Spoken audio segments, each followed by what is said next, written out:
This channel does not promote any violent, harmful, or illegal activities. All content provided by this channel is meant for an educational purpose only. Bangla থেকে এবার দিল্লির দিকে নজর রাখতেই হচ্ছে, তার কারণ সেখানেও কিন্তু বড় সড় অনুপ্রবেশ চক্রের পর্দা ফাঁস হয়েছে। দিল্লি পুলিশের জালে 11 বাংলাদেশি অনুপ্রবেশকারী। বিশেষজ্ঞদের দিয়ে নকল আধার ভোটার তৈরি করে ধৃতরা। ভুয়ো নথি তৈরিতে ব্যবহার করা হয় ভুয়ো ওয়েবসাইট।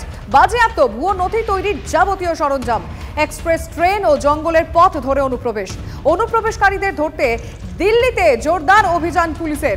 ইতিমধ্যে শনাক্ত করা হয়েছে 174 জন বাংলাদেশিকে। অনুপ্রবেশকারীদের চিহ্নিত করতে স্কুলগুলিকে নির্দেশ প্রশাসনের। बांग्लादेश में किसी का नाम आ रहा है, उस वाले एंगल पे हम लोग काम कर रहे हैं। हमारी टीम गई हुई है ऑलरेडी, उस एंगल पे काम करा जा रहा है।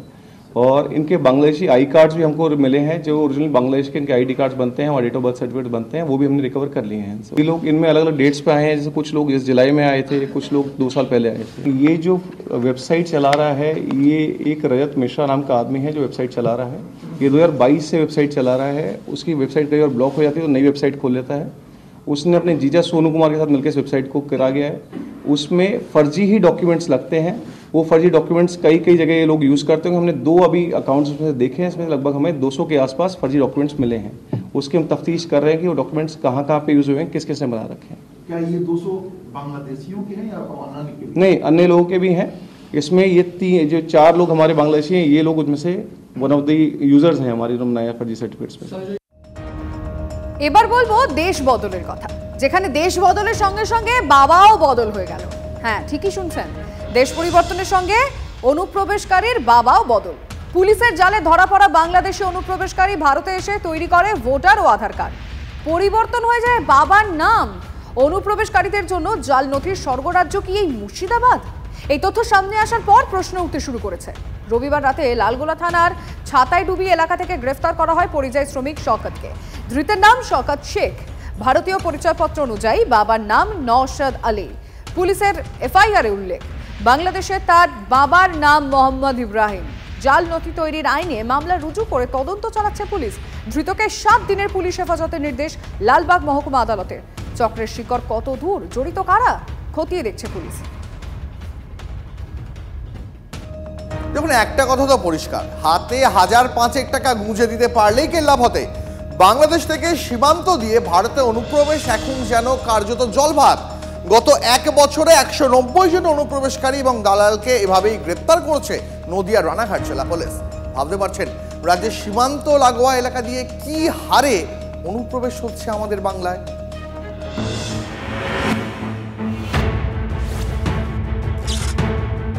ওপারে অশান্তি, এপারে জঙ্গি সন্দেহে ধরপাকড়। এই আবহে রাজ্যের পুলিশ প্রশাসনের কি মাথা ব্যথার কারণ হয়ে দাঁড়াচ্ছে অনুপ্রবেশ সমস্যা? শুধুমাত্র মালদা বা মুর্শিদাবাদী নয়, নদিয়ার সীমান্তবর্তী এলাকা হয়ে উঠেছে অনুপ্রবেশের সেফ প্যাসেজ। 5 থেকে 10 হাজার টাকা দালালকে দিতে পারলেই বেআইনিভাবে নজরদারি এড়িয়ে ভারতে ঢুকে পড়া যায়। নদিয়ার হাঁসখালি, করিমপুর, কৃষ্ণগঞ্জের মতো সীমান্তবর্তী কাঁটাতারহীন এলাকা দিয়ে দেদার অনুপ্রবেশ হচ্ছে বলে অভিযোগ। পরিসংখ্যান বলছে, গত 1 বছরে 190 জন অনুপ্রবেশকারী ও দালালকে গ্রেফতার করেছে রানাঘাট থানার পুলিশ। সূত্রের খবর, 5 বছরে প্রায় লক্ষাধিক বাংলাদেশি বেআইনিভাবে নদিয়া সীমান্ত দিয়ে ভারতে ঢুকেছেন। সামনে একটা বিশাল আতঙ্ক, কারণ হচ্ছে যে বাংলাদেশে এই উদ্ভট পরিস্থিতিতে সেখানকার জেল থেকে প্রচুর উগ্রপন্থী ছেড়ে দেওয়া হয়েছে। ভারতবর্ষকে টার্গেট করে তারা নাশকতা করবে না তার কোনো গ্যারান্টি নেই। ভারতে এসে প্রয়োজনে ধর্ম পরিবর্তন করে পাকাপাকিভাবে থাকতে শুরু করেছেন বাংলাদেশি অনুপ্রবেশকারীরা। অভিযোগ, পরিচয় বদলে টাকার বিনিময়ে ভুয়ো ভারতীয় নথি তৈরি করছেন। আধার ভোটার কার্ড বানিয়ে জমিও কিনে ফেলছেন অনুপ্রবেশকারীরা।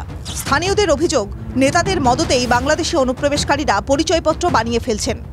জমি কিনছে, আপনার আধার কার্ড, আই কার্ড যখনই হচ্ছে তখন তো আপনার অটোমেটিক কোর্টে সাবমিট করলে পরেই আপনার রেজিস্ট্রি হচ্ছে। এখানকার লোক হয়েও আমরা এখানকার যে তিমিরে সেই তিমিরেই রয়েছি।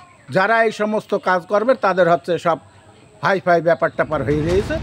একের পর এক জঙ্গি ধরা পড়ায় অনুপ্রবেশ ইস্যুতে তুঙ্গে রাজনৈতিক চর্চা। অনুপ্রবেশের জন্য তৃণমূল সরাসরি বিএসএফকে দায়ী করছে, পাল্টা বিজেপি অনুপ্রবেশের জন্য তৃণমূল সরকারকেই দুষছে। বিভিন্নভাবে ভোট বাড়ানোর জন্য যারা এদেশকে দখল করছে, এদেশের জনসংখ্যা ধর্মীয় বাতাবরণ পরিবর্তন করে দিচ্ছে, তাদের ভোটার বানিয়ে দিচ্ছে, আধার বানিয়ে দিচ্ছে। এই তৃণমূলের এই নোংরা রাজনীতির জন্য বাংলা একদম শেষের দিকে যেতে চলেছে। আতঙ্কে রয়েছেন সীমান্তের বাসিন্দারা, কারণ বাংলাদেশের অশান্ত পরিস্থিতি অনুপ্রবেশের আশঙ্কা আরও বাড়িয়ে দিচ্ছে। গত 1.5 মাসে নদিয়া সীমান্ত দিয়ে বেআইনি অনুপ্রবেশের অভিযোগে 52 জন গ্রেফতার হয়েছে। নদিয়া থেকে মহাদেব কুণ্ডুর রিপোর্ট, TV9 বাংলা।